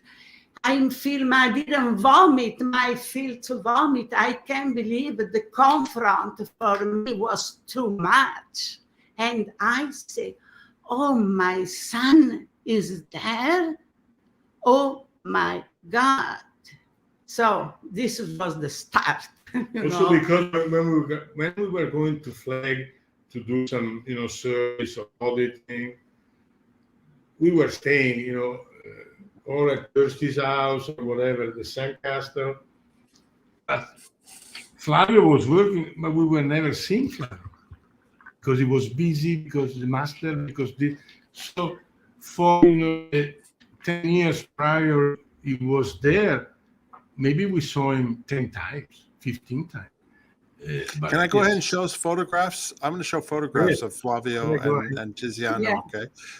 Okay. This is Renata, right? And that's Tiziano on the left and Flavio on the right when they were little boys. Yeah. Yes. On the maiden voyage, yes. On the ship. This is Paloma Bianca. On the ship as well. Was he in the Sea Org at that point, or he's just wearing whites? No, just wearing whites. Yeah, when he was 20, he came when he was 20 years old. And that's your son Tiziano, right? Tiziano never joined the Sea Org. He became a singer. But was a very good Scientologist, to the point. A composer. And a photographer. He's an amazing fashion photographer now. I follow him on Instagram. He does amazing work. Yeah. And that's Flavio. This is a picture of Flavio of the blog I was mentioning before, where he was saying that we were a bad family and this and that, and he just put this picture. Facebook, figurati se può aprire Facebook. Like, and then I have pictures. Then I have pictures here with you became friends with Kirstie Alley when they were teenagers, right? Oh. When they were young. Yes. In the background is Kirstie Alley. Yeah. Kirstie, Flavio, my son, Karen Hollander. Karen Hollander. And Tommy Davis. Yeah, this is the famous Tommy Davis. Tommy Davis on the left in the blue shirt. But here he was not so famous because he was coming with us, with Kirstie, and we have pictures of dancing, like whatever. He was having fun, you know. He was not yet into the. Yeah. He was working at sea, basically. Kirstie And this is a photo shoot? Yes. Was in Los Angeles. This is in Brechtlien. And that's Flavio with Kirstie, right? Yeah. Yeah. She had a sort of a crush for him. Yeah. That we didn't notice because we were too naive to Yeah, notice we that. were too naive. It could never be possible. And that's him in the Sea Org? And with his wife, with his new wife. He married a couple of times. This is his new wife. Summer uniform. Is that his Now, wife when now was- or no? Yeah. I think he's still with her. I don't know. You know. Yeah, we don't Anyhow, know nothing anymore. They don't see each other maybe 20 minutes a day. I don't know. 30 years, we don't know nothing. 30 he years since joined the the- last time you saw Flavio? 13. What? 13. 13. Yes. When did he join the Sea organization? How old was he? 20. And then he was at old. Now And he always- he's 45. No, 46. wow. So he's been in there Wow. 21 years. 20 or more. 20 you said 45 he is? 26 years. Yeah. So 26 years. And what does he do? Yeah. I heard is he an auditor or a counselor? Now he's an auditor. What I know is class 7, a auditor the superpower. I don't know. It clear. He become clear 20 years old, and when he come last time I saw him, he's still clear. Okay, so now you read the Truth Rundown, Claudio. You mentioned that you obviously told Renata about it as well, and it was at that point then you decided to make a break shortly thereafter and leave Scientology. We decided we didn't want to have anything to do with that Church of Scientology but we understood why he was so crazy, because he was led by a psychopath.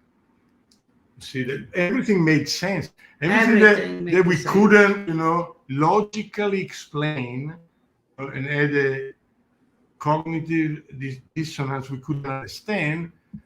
We understood through the revelation that made you, by Marty, by Amy, by all the people that participated there, because that gave the answer why there is no OT levels delivered, because he has no OT level to deliver. So it's a very simple answer, but he cannot say that because he has to pretend he has the Saint Graal in his hand. If he doesn't have that, what is he left with? With nothing. Right. With selling buildings and do compost and whatever. That anyway, Claudio, Mark said what's happening. The first time we think we need to do something to keep out Flavio. To get Flavio out from the CEO. This was our first point. Because Tiziano was out, Flavio in the CEO. And he came finally to the weather in Italy for the Capri marriage of his Tiziano. And the first time we promised to don't do nothing because for the weather, everything's holidays, something like that. But we didn't, come non ci we couldn't refrain. When Flavio landed, came in the car, we started. This is what's happening. And this and this. So you told him what was in the rundown? Basically, that was correct because I know. Basically, after 2 minutes, he go to phone make a report. So. Yeah.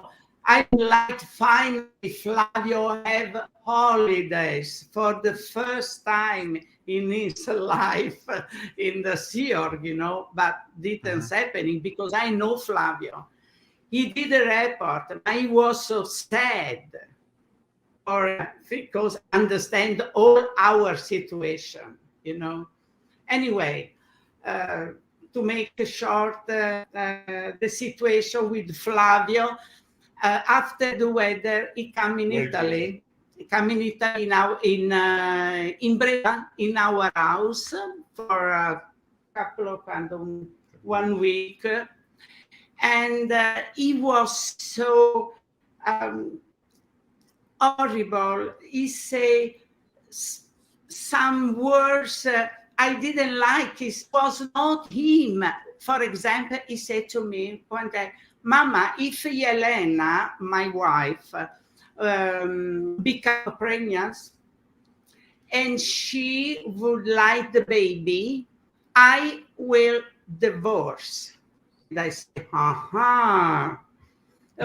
and some similar words, sentence, and I perceive just he want to say to me, this is my position. I stay with the church. This was his intention. And Claudio, digli spiegagli, basically he come to spy us contemporary. We noticed he come to spy us because Claudio look in the computer. Every day he reported to Marion Power what we did all the day. He contact who call us. He reading when my telephone ring, he come and say, no, to read. Anyway, all this shit I didn't like, to the point he needed to come back. And he said to me, you don't need to bring me in the airport because I found who bring to me, you know. And so I went to him with bring the bag to the org, Brescia org, and the Osa come to say hi to me, give them hand. I don't say the hand. I don't know. Before I think I need to do things, or I go to Osa and I say, please, Flavio, don't leave Italy. Stay with me. Otherwise, tomorrow I go in TV, magazine, radio, and blah, blah, blah. And I know, I'm sure they will leave Flavio because they know we have a lot of connection with important people. Right. But I think, first of all, Flavio will be, come si dice, nemico. Enemy. Will become my enemy for, I don't know, 1, 2, 3 years, I don't know. But basically, I believe in awareness level. You know, I don't want to push also for this reason, I know it's the best for him. And the most important thing, when I perceive I lost my son, mentally, I perceive exactly I lost my son. His mind non appartiene più a lui, come si dice? Doesn't belong to him anymore. His mind depends from David Miscavige. Right. Right. So basically, can I make sure? I want to make sure everybody understands. So your son came to Italy to see you on holiday or whatever, and he was spying on you, basically, because you found out that he was reporting to Marion Powell everything you were doing and all that, right? And then you, when he was leaving, you didn't want him to leave, and so you said you were going to go to the Italian media and speak out and tell them about this because you wanted to save your son. You wanted to save your son, right? No, she said she had two choices.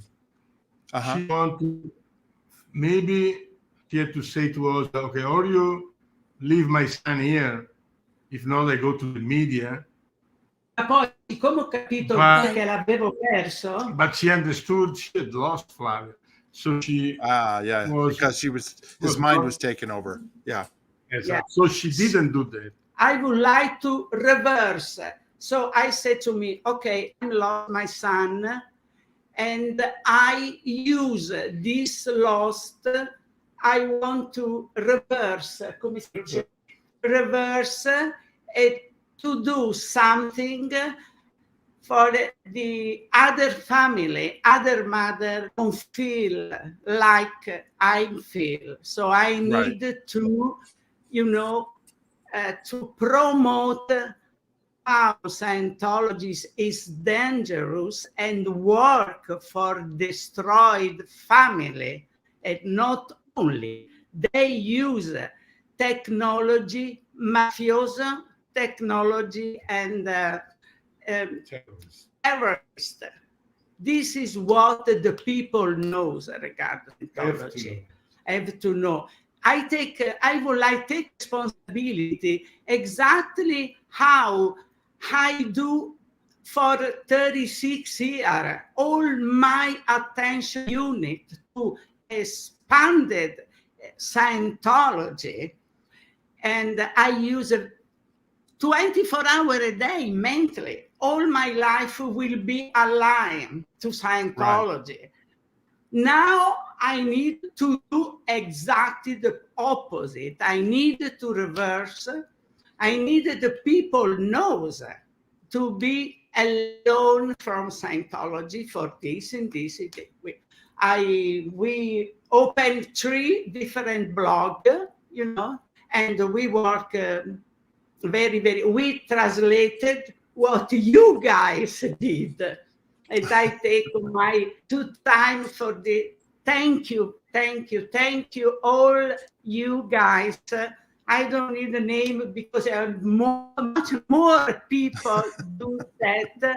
And I say thank you for what you did and what you continue to do.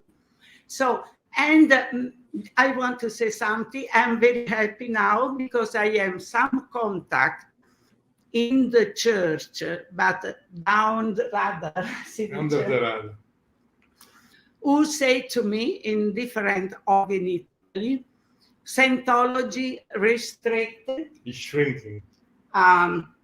Diciamo 2/3 di come era prima, come si dice? It's difficult. Shrink like 2/3 of what it was before. Right. Much more. So this is put me happy. Yeah. One part. Yeah. I was going to show Janis. I'm going to show this here. Okay. This is a policy letter from L. Ron Hubbard in 1968. And it says, since we can now handle all types of cases, disconnection as a condition is canceled. L. Ron Hubbard, founder. This is November 1968, and this is policy of the Church of Scientology. And yet they don't follow that. They disconnect. And Janis, I know you feel very strongly about this, right? Yeah, and what they don't realize is they're going to keep getting attacked and get bad publicity as long as they keep forcing disconnection and not acknowledging family and friends, and getting in communication is the basics of all Scientology. Communication is the first level of auditing. It is the first training level. It's the most important thing that Scientologists should be believing in. And you've got to connect with your family and keep that communication going so that the attack doesn't come through. Instead, so they're going to just keep shrinking, and they're going to say, oh, we're just attacking, so let's not defend and do what they want, which is the wrong way to go about this. You need to embrace the family and the friends and use communication. If you want to expand, that's what you've got to do. And because there's so many people under the radar afraid of disconnection. But those people under the radar are talking to people on both sides. So it's not a matter of disconnection because we don't want them to know what's going on inside and how Miscavige has changed everything. And yeah, there was bad things before, but there's bad things going on now. And we just need to keep going and keep pushing, no disconnection, and just get the families reconnected. And then Scientology can do their own thing and people won't be bothered by it. That's And also, because go ahead, Claudio. I was saying Miscavige will not be eternal. So it will not last forever. So somehow somebody can rescue the subject. Because as Jenny said, there were bad before, bad things now much more than before. I mean, but the subject is the subject. Also, what the media is doing is perverting the subject and is making it ridicule, because Scientology has become a joke now. It's become, UFOs and all these things to read, but the people that don't really know the subject, because the subject is complex. And what Miscavige is doing is making the subject wasted. He's wasting. And, I'm not saying that everybody that was in Scientology should stay in Scientology. Anyone can do whatever he wants to, But it's like, we say in Italy, you have the baby and you have the dirty water. Let's save the baby, and throw away the dirty water. There was dirty water when H was there. Ron Hammer was there, of course. Janis, in a very rational way, she reported what was going on. Yeah. Okay, LRH, Ron Hammer was not a saint, was maybe, paranoid at times and was this and that. Okay, fine. You develop the subject.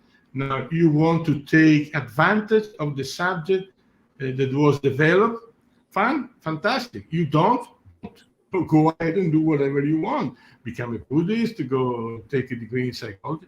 But you can change your life for the better if you use the subject in a correct way. That's my point of view.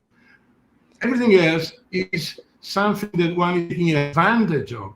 Miscavige is taking advantage of a situation that he found his place, and he is like a vampire. He didn't develop shit. He didn't develop Scientology. Maybe he was a real estate broker in his life. I don't know. And he wants to make, buy a lot of land. I don't know. Of course, he's not doing Scientology. He's trying to build that up. So this is not Scientology. What's happening now in those Scientology organizations is a surrogate. It's like drinking, Anna instead of coffee. Is not what is supposed to do. What is supposed to do is make people better. And you were saying, how was Scientology so expanding in the 70s? It was expanding because it was working. If it's work, it's not expanding. And Scientology is not expanding. It's on the shoulder of 5,000 slaves in the sea, and is getting the money from millionaires, billionaires, or whatever. And I don't know how and why, but of course, and I'm sure in dirty ways, because they can push the buttons. So if they can push the button on anybody, they can push the button of a millionaire or a billionaire. So they can get 30 million, 50 million. Okay. And what's the scope? What's the goal? See? And Claudio, I'm sorry, go ahead. No, I was going to say, Claudio, like Ron Loving said to that person about how can an OT stop an earthquake? Well, how about, can't a Scientologist communicate to their family and friends without being afraid that something bad is going to happen? You know what I mean? Back to the whole disconnection and all that sort of thing. And, it's really true. It is really stupid that Scientologists, Flavio, my family, people cannot communicate to, people that are no longer in Scientology. It makes no sense whatsoever if you've got those kind of powers. And, anyway. Well, the way I look at it, yeah. To me, I mean, I grew up in it. And to me, Scientology is a belief. You believe in it or you don't believe in it, just like any other religion. And if you believe it helped you, then who am I to say it didn't? If you believe it didn't help you, I'm in no position to say it didn't help you. That's everybody's choice. But the basic, for those in Scientology who have disconnected, the basics is communication. And there's the ARC triangle: affinity, reality, communication. And when that is broken, you have what's called an ARC break. And that creates more and more upset. So I don't care what people's belief is. I do care that families should communicate. Yes. Yeah. I agree with that. Absolutely. But you So see, Flavio, ahead, Jen. call your parents. Yeah, call your mother, Flavio. You really should. Yes. Renata, do you have do- anything else? Do you have anything else you want to say before we go to questions? Do you have anything else you want to say? Oh, basically, la speranza, the hope still there. My son one day have a cognition. He needed to have a cognition, and I'm here. Janis, tell Renata quickly about your dad, about how you reconnected with him. Yeah, my dad had disconnected from us. Well, when we first left the Sea Org, he actually came and met us, but the private investigator turned him in, and he spent 2 years being security checked by OSA. And so then he stayed away from us. But then my brother and I started speaking out, and Marion Powell, In 2013, right? 2012. 2011, 10, 11, my brother like and I started 20 speaking years out. over after leaving, 20 years later. Yeah. So Marion Powell called in my dad and said, you need to go handle Peter and Janis. So my dad shows up in Vegas. He sends a message saying, hey, I'm going to come visit you guys. He shows up in Vegas to meet with us and try and tell us off for speaking out against the of Scientology. And we then pointed out to him how these private investigators had been following us for years, and the donations he was making was probably paying for them. And then we pointed out how his Scientology executives of his company had ripped him off for millions. And then he finally started seeing it and ends up moving to Vegas in 2012. He passed away in 2020, but he managed to live the rest of his life near us and have a family from the age of like 85 to 93. Wow, that's great. So there is hope. There is hope. Don't give up hope. Renata, don't give up hope. There is hope. It can happen. Yeah, it can happen. Yeah. We'll just all keep working on it and postulate. Yeah. Thank you. We have some questions. I know we're running a little late, but I just want to run through a few of these. Okay, Janis, let's don't star anymore. I'm going to go ahead and go through. Okay. Amy Scobie says, hi, Claudio and Renata. Sending you so much love. Renata dressed me for the War is Over event in October 1993. I remember. Ciao, Amy. She also had that because her book. I meet her in the Celebrity Center and we go together in the mall to buy something. Her book was amazing. Yeah. Anyway, this is a question for Janis, but I think really more you would know better, Claudio. How many members are there in Italy? How many people in Italy in Scientology? Maybe 3,000. Maybe. The main people are in Milan. In Milan, I don't know if it's there.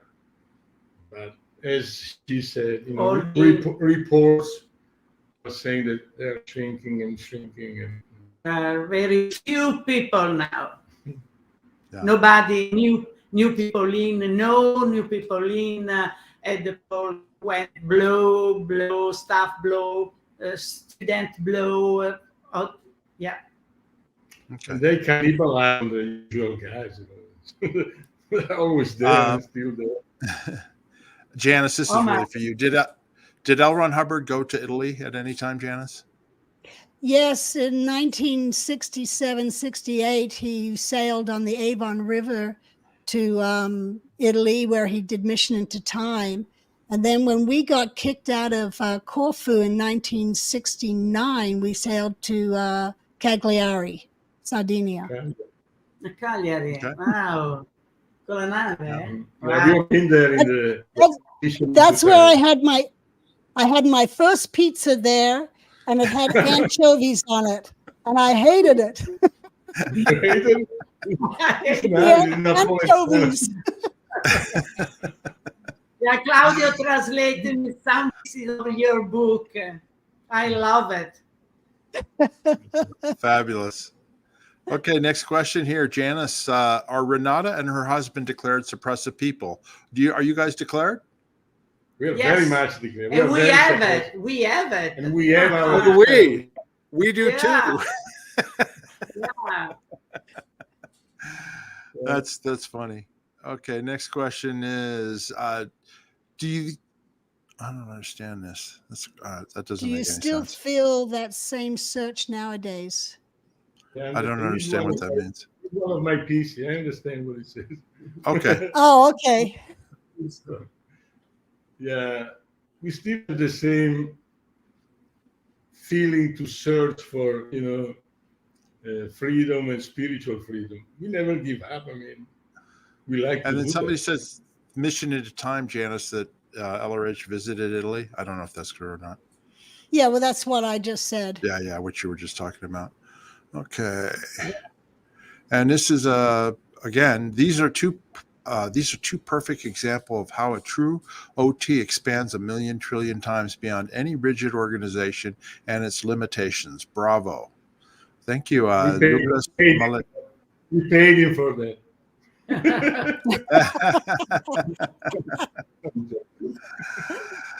That's great. And then Jay Warren, hey Jay's one of the members of our channel. Where is the headquarters for Scientology in Italy? Do they still have a corporate liaison? No. A continental liaison office? Yeah, I think it's in Milano. Milano, yeah. Next to Milano. Okay. And this is, I'm going to answer this. It says, weird that Italy is a separate continent in the Church of Scientology. Well, it basically is part of the European continent, but became so big with so many organizations, they set it up as their own, basically, we called it a continent, but it separated out because for management purposes, there were so many organizations there that they needed to do that. Yep. Let's see what else here.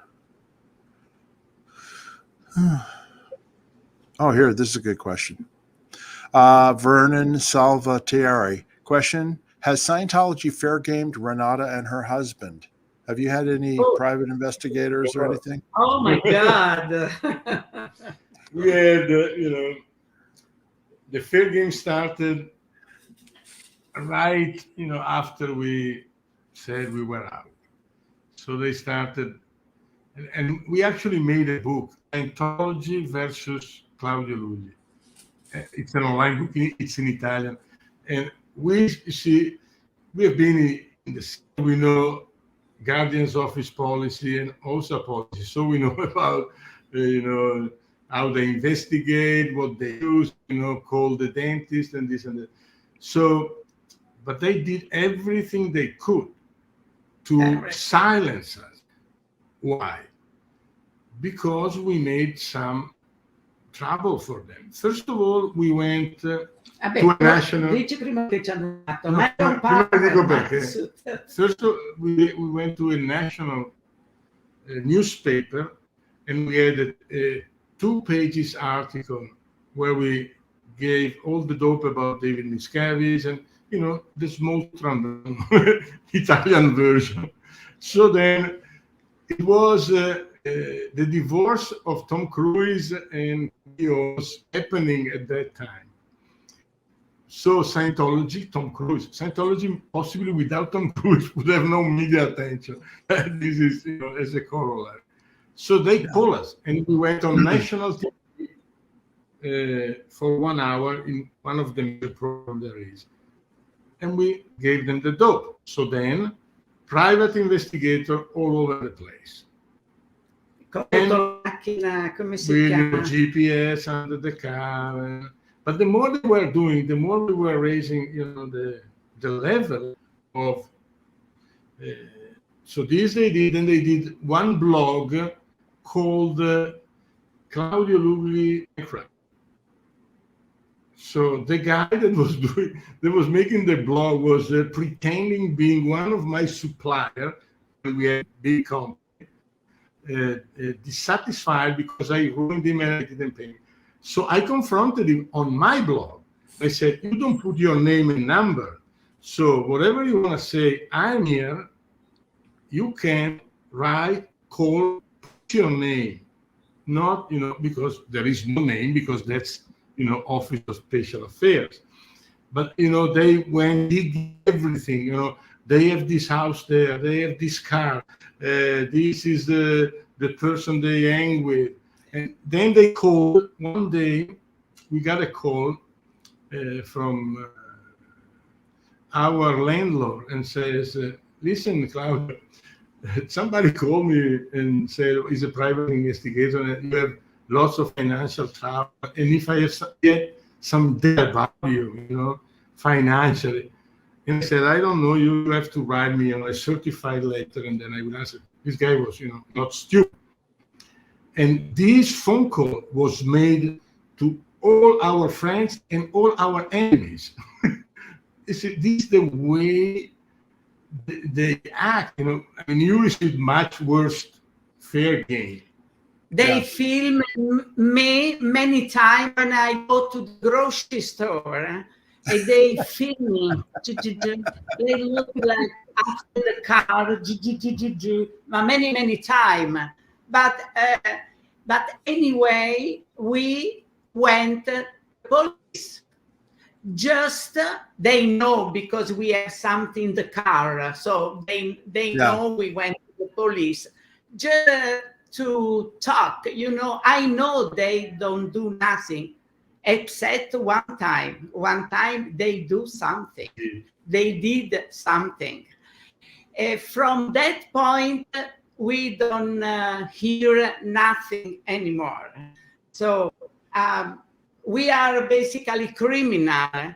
We went in the big show in live, big show, and they promote this.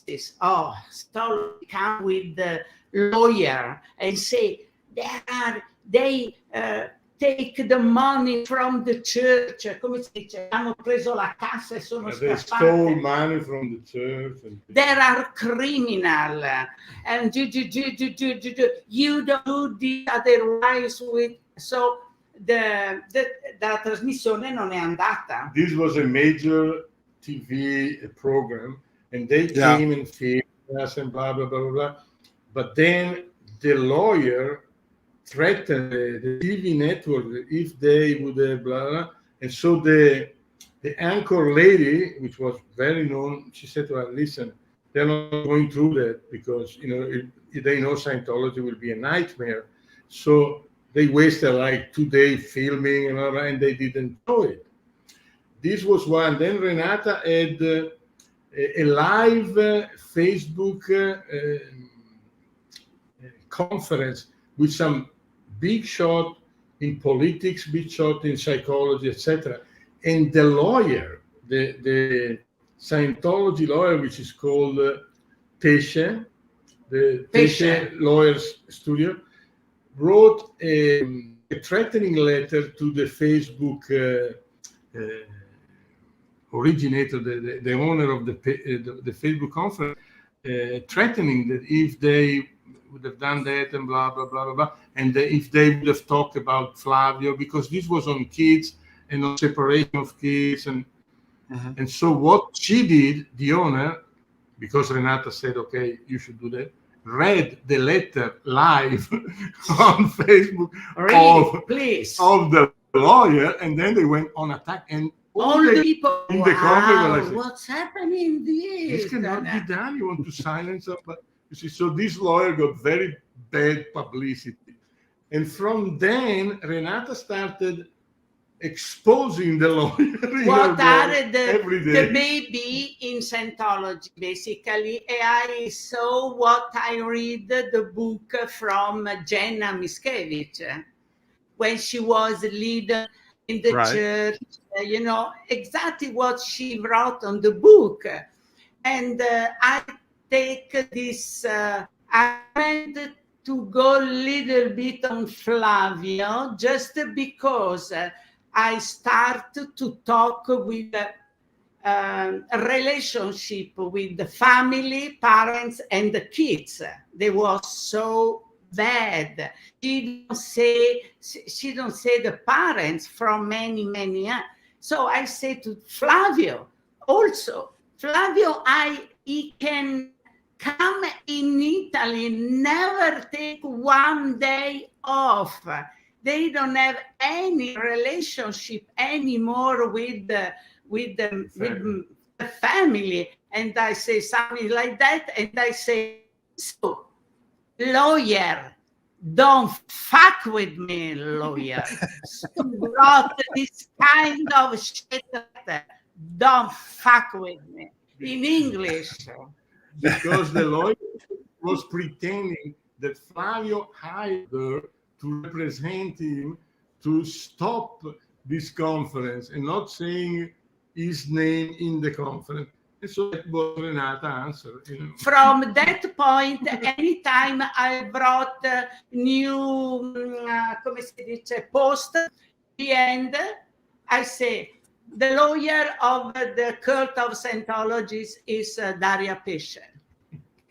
There is a guy which is, from Censor, Improvini, Massimo Improvini. I don't know if you have heard the name. It's like these, scholars of religion that write books and etc. And also he is one that is promoting Scientology, made by Scientology, to pretend that it's a religion and this and that. So since we write also about him and say, okay, so what about this connection? What about the RPF? What about this? And so then he wrote an email to us saying, okay, you have to stop, blah, blah, blah, and desist to do this. And we said, okay, thank you. When Scientology will stop doing the thing they do, we'll stop. We will cease and desist. Now, I say, I promote, he keep money from Scientology, like Mike Rinder wrote in his post, in his blog. Yeah. So we don't stay calm, But it says, as I told you, we have nothing to lose. Right. We have nothing to Yeah. lose. So we Nick. No, I'm sorry. We got another question here for you. Did Renata attend the wedding of Tom Cruise in Italy to Katie Holmes? Yeah. No.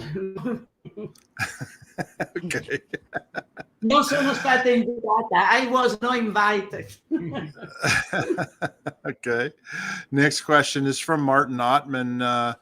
Do you know where the F Flag Service Org Division 6 Registrar Tito Mazza is today? He's dead. He's no longer alive?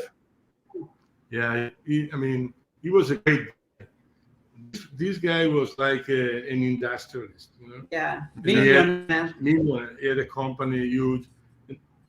He brought him in Scientology, and then he was so dedicated. He joined the SEAR. He left. He was in Torino. He left family, everything, sold the company, and went to Flag, and then basically became the FSC. But then he really manipulated into and didn't make it. Okay, this is from Cece. She's a member of our channel. I spoke to Diane McDonald the day after the Basics came out. She was the CEO of Publications Organization and took them to the printer as Ellerish directed. DM is full of lies. That's regarding the basic books. Thank you, Cece, for that contribution. This is from Michael Feldman. God bless you, and my prayers that someday you will be reunited with your son. And that goes for us as well. Linda P. Golan, she just became a member of our YouTube channels. Thank you very much. If anybody's interested in becoming a member, joining our channel, hit the join button on our YouTube page, either on your laptop, computer, Android, or if you have an iPhone or iPad, you have to do it through the Google Chrome application, and it will allow you to join. So thank you very much, Linda, and welcome to our channel. Mary Klein, pardon my spelling, Claudio and Renata, mia grazie. I thank you both for sharing your story. Bless you both. Miscavige is not Scientology. And I think I would agree with that. And then somebody mentioned here, Mr. Kniefer, the last time I saw Flavio was in 2017. He is a superpower auditor. Okay. Yeah, I mean, at least he saw him.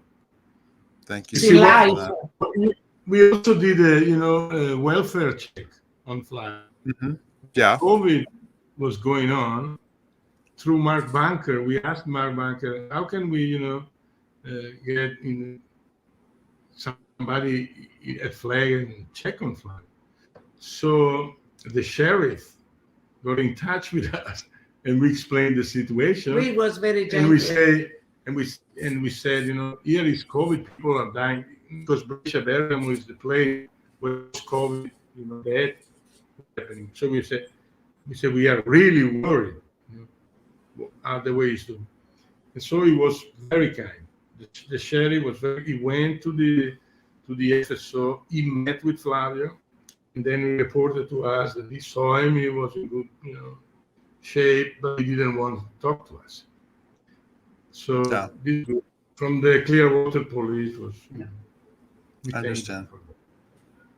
Well, we've come to the end here, and we appreciate you doing this interview with you. If you this is your website, www.claudiolugli.it. So if anybody interested in checking out his website, please do so. Anyway, we really want to thank you for spending these last 2 hours, a little bit over 2 hours with us. Thank you. Thank you. Yeah, and is there You're anything else welcome. you'd like to say before we end off here?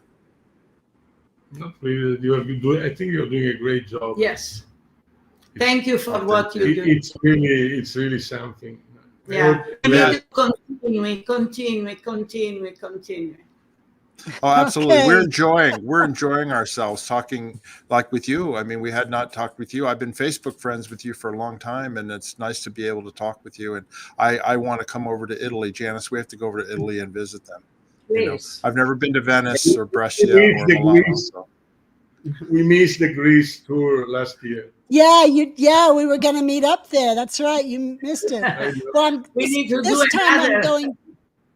I'm going to Portugal, Canaries, Morocco, and Spain in October. On another cruise. Yeah, she's retracing the flagship Apollo going through the Mediterranean. Okay, listen, everybody, please, if you haven't already, subscribe to our channel, hit that subscribe button, hit that like button and all that jazz. You guys know what to do. If you have any other questions that we missed, you can ask in the comments section, and Janice and I go through them, and we will answer them as best we can. Hey, listen, Claudio and Renata, before we sign off, please stay on, okay? Because I'm going to sign off on the video recording, but we can still talk to you afterwards, okay? So don't hang up. Okay. Janice, anything else you'd like to say before we go? No, just thank you for listening and being part of our team, and smash that like button and please subscribe. Okay, bye-bye, everybody. Bye. Bye. Noi rimaniamo qui perché felicità di rimanere online.